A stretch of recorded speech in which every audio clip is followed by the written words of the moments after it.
I'm going to cut down 1 cigarette a day or 2 cigarettes a day, or I'm only going to have X amount of cigarettes a day. And so starting small, breaking it down and really focusing on the consistency and the pattern. And then once that becomes more automatic and habitual, then you can focus on cutting it down some more and having that consistency rather than I'm just going to quit and not having actually any sort of process in place.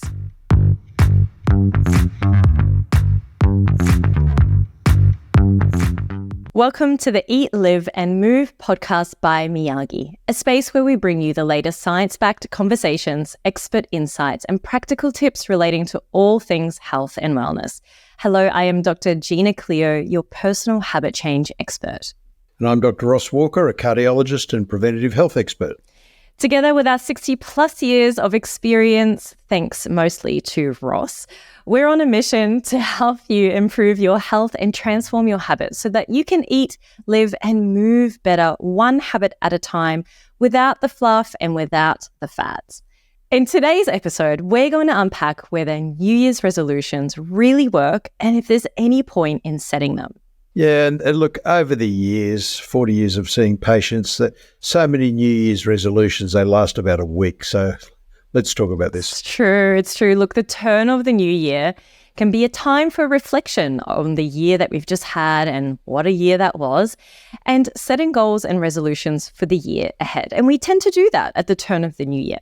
But when it comes to New Year's resolutions, it can be tempting to want to overhaul our life. We want to lose weight, get fit, save more money, be better parents, better partners, better friends. We want to travel more, start a new hobby, meditate, start a meditation journal, etc., etc. And I just saw the pig flying across the sky out there as well. That's right. And now your next goal is going to be to catch the pig. Research shows that the bigger the goals that we set for ourselves, the less time we actually commit to that goal because we get overwhelmed naturally. We also know that trying to work towards big goals or having too many goals is not only harder to achieve, but they are so much harder to maintain when we're comparing to just setting smaller goals. I think we can sometimes have this misconception, and I certainly speak to lots of people like this, and I'm sure you do too, Ross, that the beginning of the year turns over this new superpower of feeling motivated and being a better version of ourselves. But I always say to people, motivation isn't this magical fairy that arrives in January. So if your New Year's resolutions don't fit in with your lifestyle the way that it is now, then they're not likely to be sustained for very long. And this is one of the reasons that up to 92% of New Year's resolutions fail by the end of February. And also, I make the point all the time that 58% of statistics are made up on the spot. But this one was accurate. Yeah,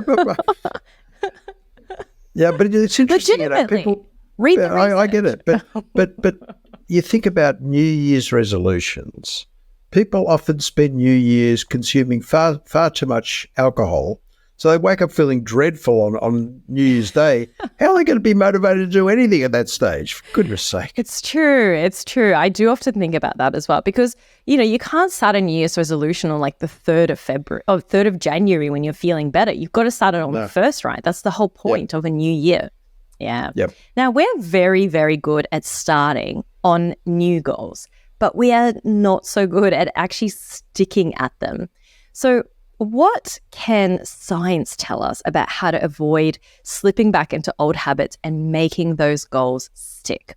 Well, firstly, it's important to recognize that any change is inherently difficult. And I say that as a behavioral scientist, a habit change expert. Change is not easy. Our brain. So why is that? Well, our brains are hardwired to crave routine and resist change. Our brains are all about preserving energy. I've got to interject for a second. Okay, go. If our brain is hardwired to crave routine and resist change, why is it there are so many chemicals that are there for anticipation of new experiences and so many people take risks? Why does that happen? Well, I think they're anticipation of rewards. They're not necessarily anticipation of new experiences. The rewards can be things like scrolling on our phone or like social media or drinking or nicotine. They're things that we are routinely doing.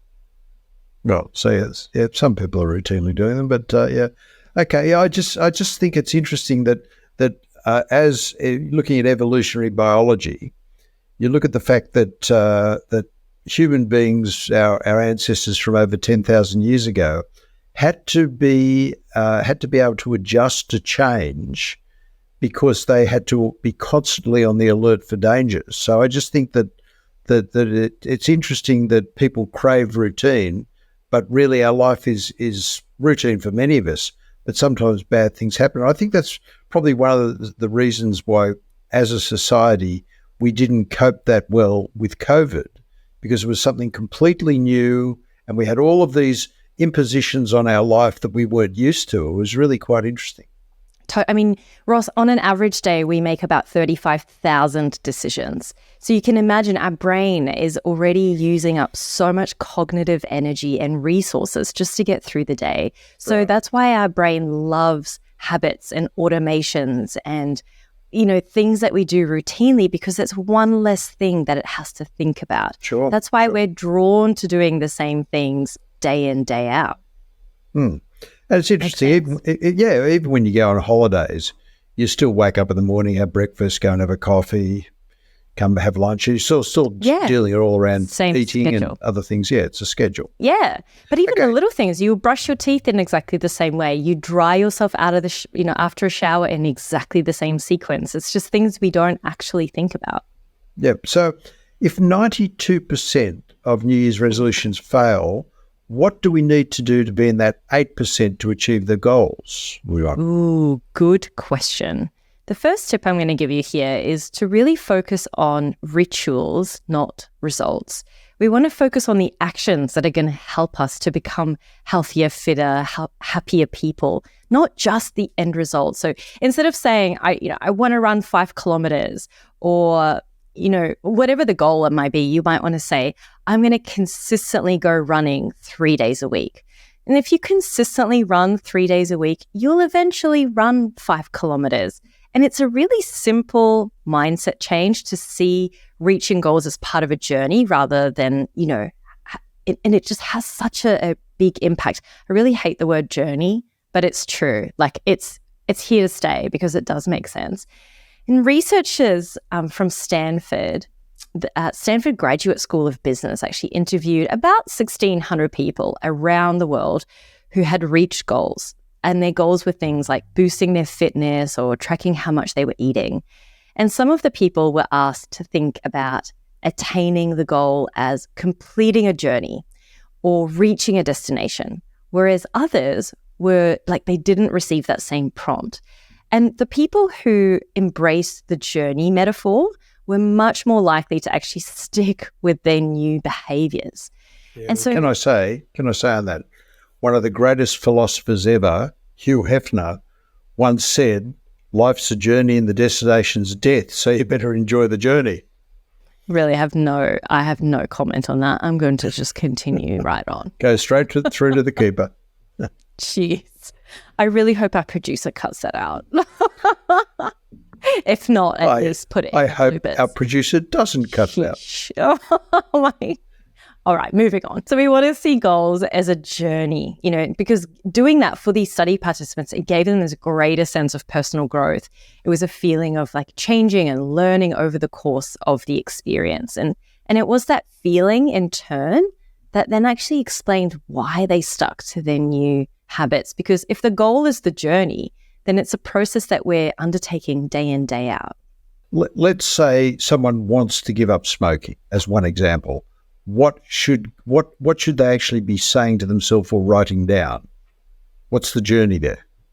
Well, the journey there, okay, firstly, you want to make it nice and easy and start really small. So the journey for that might be, I'm going to cut down 1 cigarette a day or 2 cigarettes a day, or I'm only going to have X amount of cigarettes a day.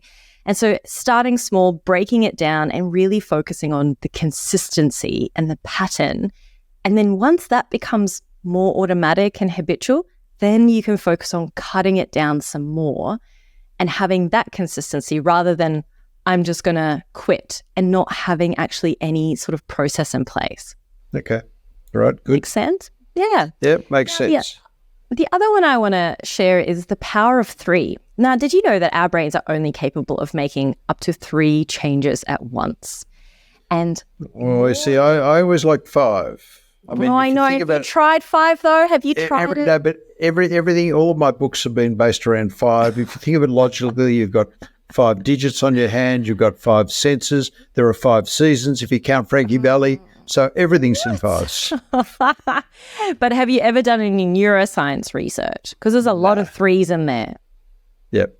No, I like There 5. we go. Anyhow, I'm going to stick to 3 because that's what our brain's into. Actually, I've tried 5 because I was like, look, I have a pretty high capacity for doing things, and I'm a behavioral scientist, so we can do 5 little goals. And a few years ago, I did 5 teeny tiny goals to try to put this power of 3 into, like, I was trying to debunk it. So I want to meditate for 10 minutes a day. It was like 2 glasses of water first thing in the morning. I think I had write 3 things that I was grateful for, exercise for 30 minutes, and I can't even remember the last one. I think it was like stretching. I tried to do it, and the last one would have been improving your memory.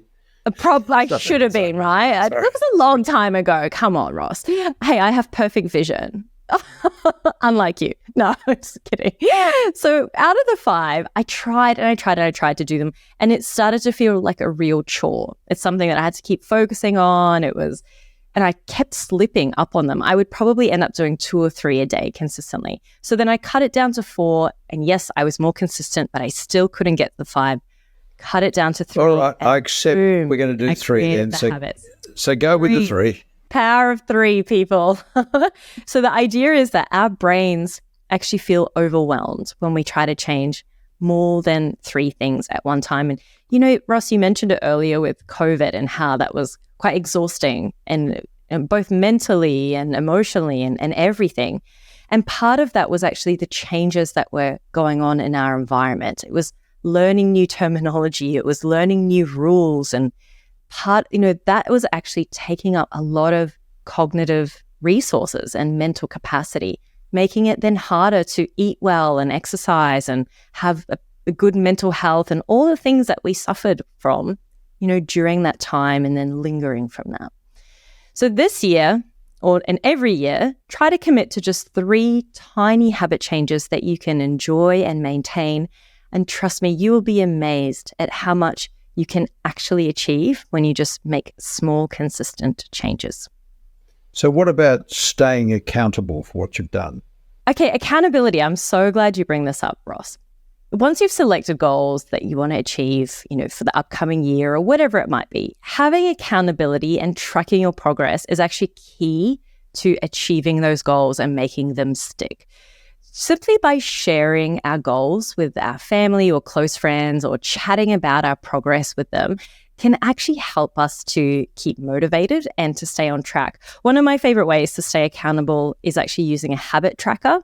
I don't necessarily I'll share my goals with my husband, but I'm not likely to call my friends and be like, hey, this is what I'm doing. I mean, realistically, but I do use habit tracker apps, and they are a game changer. And that's a really good way to stay accountable. What's the best one? Oh, see, I'm the kind of person who's like flavor of the month kind of person, and it changes all the time. I'm not even going to say it because by the time someone's listened to this podcast, I would have already liked a different one. Now, the last thing I want to mention is to plan for when, not if, obstacles happen. Look, in a perfect world, there would be no last minute work or family commitments or big dinners or events that might blow our healthy eating plans. But the reality is there are always going to be things that pop up, which, they're potentially going to derail our best intentions. So we should always have a plan that's ready to put into action. You want to think about maybe some of the obstacles that could happen and some of the things that you can do to help mitigate that, or, a plan B. Love a good plan B. So what sort of plan Bs? Give us an example. Well, okay. So say, for example, you miss your gym class. So you had a gym class planned and you missed it. Instead of going, oh, I missed it and now I can't do anything. You could go out and head out for a walk instead, for example. That's a plan B. Okay. Yep. Very good. Now, before we wrap up today's episode, we're going to finish with our member question of the week, which is from Tina, who says, I'm a 58-year-old female. My doc wants me to go on cholesterol medication. My cholesterol has climbed to 7.7. I asked for a coronary calcium score test. As 5 years ago, it was 0. But now she says that it's 1.5, which is in that 67th percentile. I'm a bit confused and she doesn't know either. People are talking about medication for anyone over 100. I'm only 1.5. What should I do? Oh, Ross, you're going to love answering this one. All right. So everybody needs to be practicing the 5 keys of being healthy, which is having no addictions, good quality sleep, good quality eating and less of it, 3 to 5 hours every week of moderate exertion, and most importantly, happiness. And that will reduce your risk for cardiovascular disease by about 83% before you put any pills in your mouth.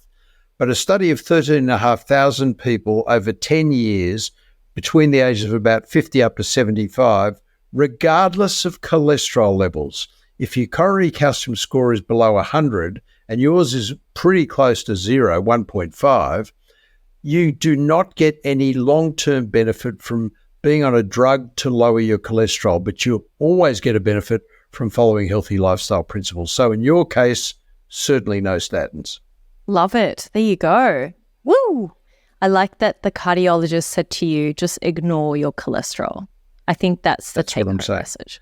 Never ignore your lifestyle. Never ignore your lifestyle. Ooh, I like it. Thanks, Ross. Well, that brings us to the end of this week's episode on Eat, Live and Move with Miyagi. Remember, whatever platform you're listening to today, please hit subscribe so you don't miss out when we drop a new episode. That's all from us today. Thanks again, and we'll see you next week for more conversations with me, Gina Cleo and Dr. Ross. Happy New Year. Happy New Year.